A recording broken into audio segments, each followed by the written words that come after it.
दोस्तों नमस्कार। शिव आदि और अनंत।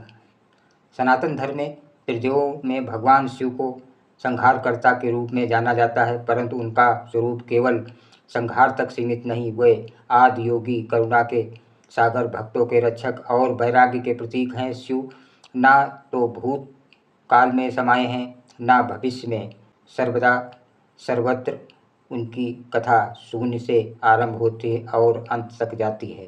सृष्टि की उत्पत्ति से पहले जब कुछ भी नहीं था, ना आकाश, ना पृथ्वी, ना जल, ना अग्नि, तब केवल महाशिव थे।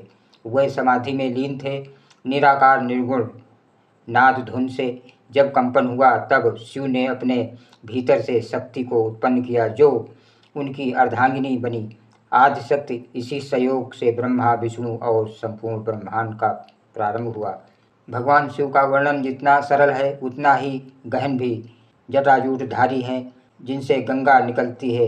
उनके मस्तक पर चंद्रमा है, गले में विष, नीलकंठ रूप, शरीर पर भस्म और वस्त्रों में बाघंबर वाहन, नंदी बैल और हाथ में त्रिशूल डमरू। उनका निवास स्थान कैलाश पर्वत पर योगियों, सिद्धियों और देवताओं का आगमन होता है। देवताओं और असुरों ने जब समुद्र मंथन किया, तब कई रत्नों के साथ एक घातक विष हलाहल निकला। उसकी तीव्रता से सारा ब्रह्मांड जलने लगा। तब सभी देवताओं ने भगवान शिव की शरण ली। शिव ने बिना एक क्षण गंवाए उस विष को अपने कंठ में धारण कर लिया।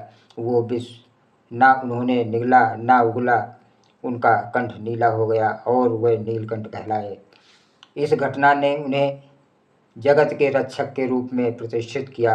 पार्वती, जो सती का पुनर्जन्म थी, शिव से विवाह करने के लिए तपस्या में लीन थी। उन्होंने वर्षों तक कठोर तप किया, केवल सूखे पत्तों पर जीवन बिताया। अंततः शिव प्रकट हुए और उनकी तपस्या से प्रसन्न होकर उन्हें वर स्वीकार किया। शिव पार्वती विवाह अत्यंत दिव्य था।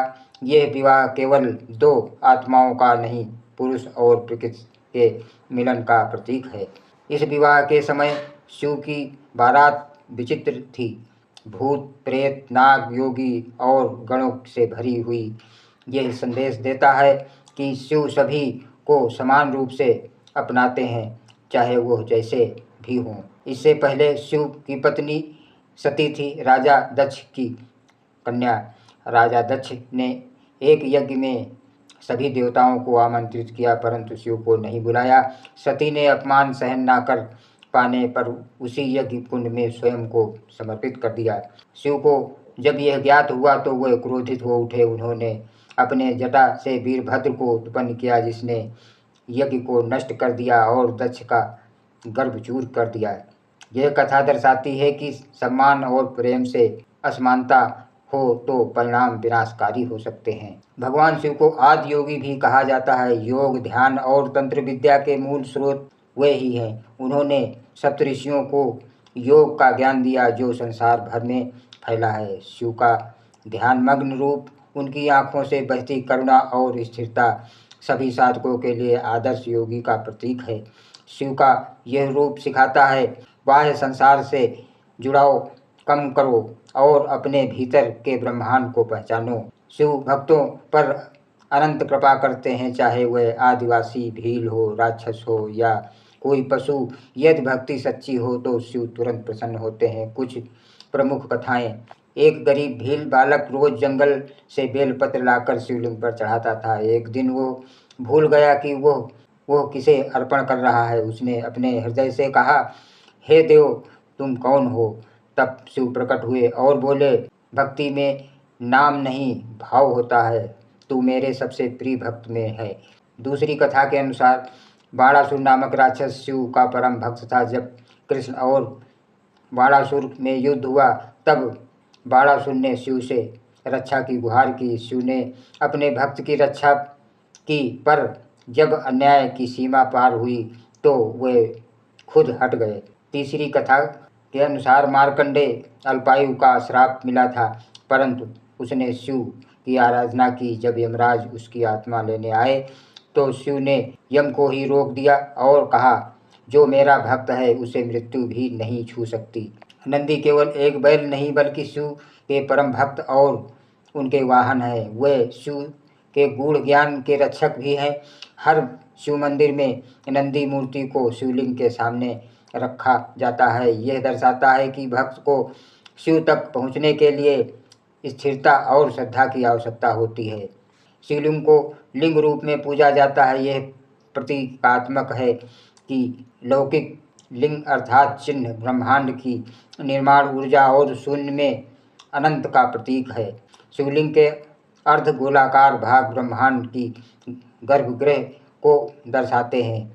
ज्योतिर्लिंगों की परंपरा में भी इसी से जुड़ी है। 12 प्रमुख ज्योतिर्लिंगों में काशी, सोमनाथ, केदारनाथ, त्र्यंबकेश्वर, महाकाल आदि आते हैं। शिव का प्रत्येक अंग प्रकृति से जुड़ा है। उनका गंगा से संबंध जल को पवित्र करता है। चंद्रमा शीतलता आती है। नागों से उनका सौहार्द दर्शाता है कि वे भय से परे हैं। वे अघोरी साधकों से लेकर गृहस्थ जीवन तक, तांडव से लेकर ध्यान तक सभी मार्गों के संरक्षक हैं। शिव मंदिर केवल पत्थर के नहीं होते, उनका सच्चा निवास मन में होता है। जब भी कोई संकट आता है, लोग ओम नमः शिवाय का उच्चारण करते हैं। यह पंचाक्षरी मंत्र हमें शांति और साहस और संतुलन देता है। शिव कहते हैं, ना मैं मंदिरों में, ना मूर्तियों में, मैं वहाँ हूँ जहाँ मन शांत और श्रद्धावान है। शिव की कथा कोई केवल एक पौराणिक गाथा नहीं, वो जीवन दर्शन है। जब संसार में विष फैले, उसे आत्मसात करने का साहस शिव से मिलता है। जब अपमान मिले, संयम की सीख शिव से मिलती है। जब भक्ति हो, परिणाम की चिंता छोड़ देने का भाव शिव देते हैं। शिव न केवल पूज्य हैं, वे जीने की कला सिखाते हैं।